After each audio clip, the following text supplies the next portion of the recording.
Gazetarja e njohur Lediona Xheladina, ish banore e Big Brother VIP Albania 3, ka bërë një zbulim të papritur rreth përvojës së saj brenda shtëpisë, duke u fokusuar te një aspekt specifik të jetës atje. Xheladina ishte një nga banorët e komentuara të edicionit të tretë, por këtë herë ajo ka folur për një prapasken që lidhet me sponsorët dhe menaxhimin e ushqimit. E ftuar në një studio televizive, gazetarja tregoi se ndryshe nga sa mund të mendohet, banorët kanë kaluar edhe vështirësi për ushqimin, pavarësisht sponsorëve të shumtë. Sipas saj, ka pasur një periudhë gati 2 javore ku ata janë ndjerë të kufizuar, madje edhe të detyruar të vlerësojnë produkte që nuk u pëlqenin.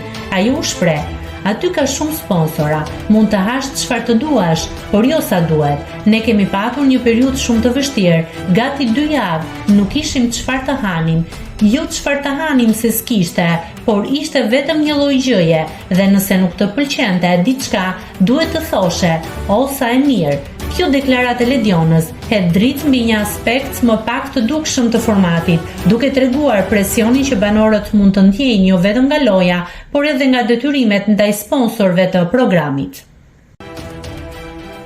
Nëse klikoni mbi butonin subscribe, do t'ju shfaqen të gjitha publikimet tona. Ju ftoj t'i bëni subscribe kanalit, të pëlqeni videot dhe të lini komentin tuaj.